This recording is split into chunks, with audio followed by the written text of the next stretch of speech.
ইতিহাসের সাক্ষী হবার পথে যুক্তরাষ্ট্রের এলমেন্ডর্ফ রিচার্ডসন জয়েন্ট বেস। 4 বছর পর যুক্তরাষ্ট্র রাশিয়া বৈঠক ও 158 বছর পর কোনো রুশ সরকার প্রধানের পদার্পণ হচ্ছে এখানেই। আলাস্কার অ্যাঙ্কারেজের মার্কিন সামরিক ঘাঁটিতে শুক্রবার স্থানীয় সময় বেলা 11টায় বৈঠকে বসছেন মার্কিন প্রেসিডেন্ট ডোনাল্ড ট্রাম্প ও রুশ প্রেসিডেন্ট ভ্লাদিমির পুতিন। আলোচ্য বিষয় ইউক্রেনে যুদ্ধ বন্ধের প্রসঙ্গ। এক সংবাদ বিবৃতিতে হোয়াইট হাউস জানায়, বৈঠকের পর মধ্যাহ্নভোজ শেষে যৌথ সংবাদ সম্মেলনে বক্তব্য রাখবেন দুই নেতা।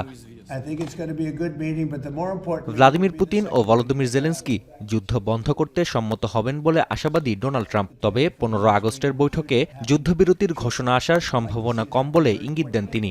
জানান, দ্বিতীয়বারের মতো পুতিনের পাশাপাশি জেলেনস্কি ও ইউরোপীয় নেতাদের নিয়ে বৈঠকের আয়োজন করতে পারে যুক্তরাষ্ট্র।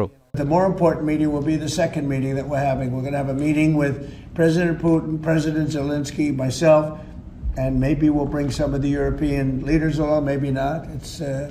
I don't know that it's going to be very important. We're going to see what happens. সংঘাত নিরসনে যুক্তরাষ্ট্রের প্রচেষ্টাকে যথেষ্ট আন্তরিক ও উদ্যমী বলে মন্তব্য করেছেন ভ্লাদিমির পুতিন। দুই দেশ পরমাণু অস্ত্র নিয়ন্ত্রণে চুক্তি করতে পারে বলেও ইঙ্গিত দেন রুশ প্রেসিডেন্ট। Боевые действия прекратить, кризис и выйти на договоренности, представляющие интерес для всех вовлеченных в этот конфликт сторон. এদিকে আলাস্কায় যুক্তরাষ্ট্র রাশিয়া বৈঠকের আগ মুহূর্তে লন্ডনে ব্রিটিশ প্রধানমন্ত্রী কিয়ার স্টারমারের সঙ্গে বৈঠক করেন ইউক্রেনীয় president Volodymyr Zelensky.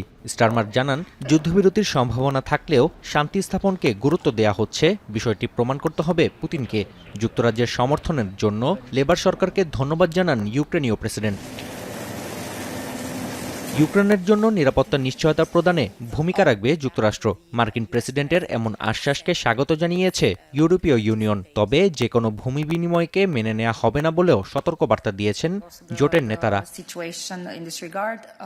Nafia Arman মনন, এখন বিশ্ব।